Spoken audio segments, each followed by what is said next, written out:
I am Stumpy Nubs, and this is the flip-top downdraft workstation.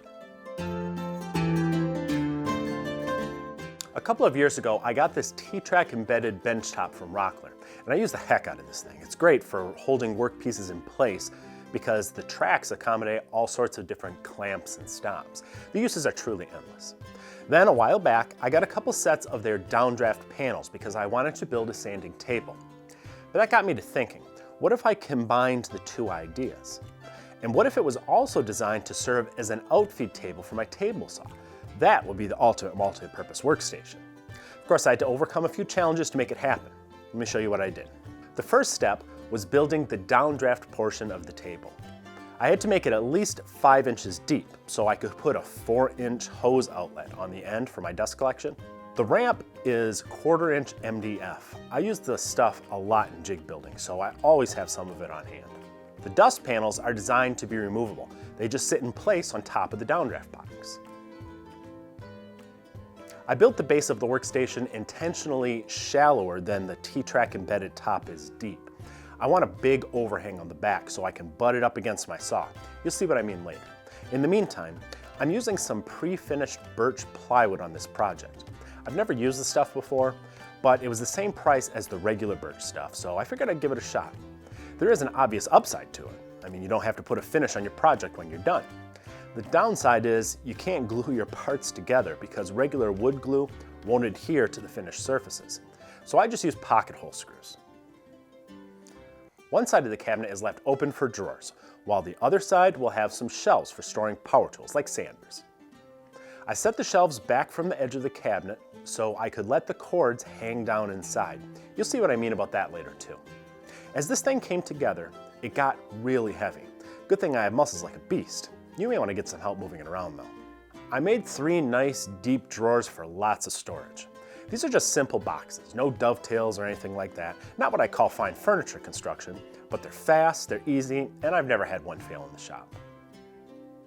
When I install drawer slides like these, I always reference from the center of the slide. That way, my wide outer halves that mount on the inside of the cabinet will align with the narrow inner halves that mount on the drawers. Now, if you're watching this and you're asking yourself why I'm mounting the wide halves on the drawers when I just said the narrow halves go there, it's because I got them mixed up and I had to go back and redo the mounting. We all make mistakes, eh? I use washers as shims as I positioned the drawer fronts and tiny pin nails to hold them in place until I could secure them with screws from inside the drawer. Since I don't have knobs mounted at this point, I attach a piece of tape to each drawer, which serves as a temporary pull, makes them a lot easier to get open. You may have noticed that I left some extra room above the top drawer. That's so I can add a pull-out extension to give me extra workspace when I need it. This will come in handy down the road. I used some mortise-free hinges on the cabinet door and a latch to keep it closed. On the bottom, I mounted some adjustable feet to level it out on my uneven shop floor. These things are lifesavers for this sort of thing. The dust panels just drop into the top, which is nice because then they can be easily removed if I drop something important down in there I need to retrieve, and believe me, I've done that before. Now, you could stop right there.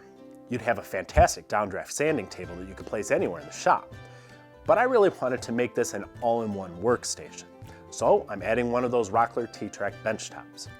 Of course, these tops are big and sturdy and heavy, so we need a way to easily move it up and out of the way when we want to get at those sanding panels. So I built some simple tracks out of plywood. The grooves in the tracks are just wide enough to fit some nylon rollers that I got from the hardware store. These rollers attach to a pair of little blocks, which mount to another strip of plywood. The tracks attached to the back of the workstation spread apart just far enough for the rollers to slip between them. Then the roller strip attaches to the bottom of the T-track top.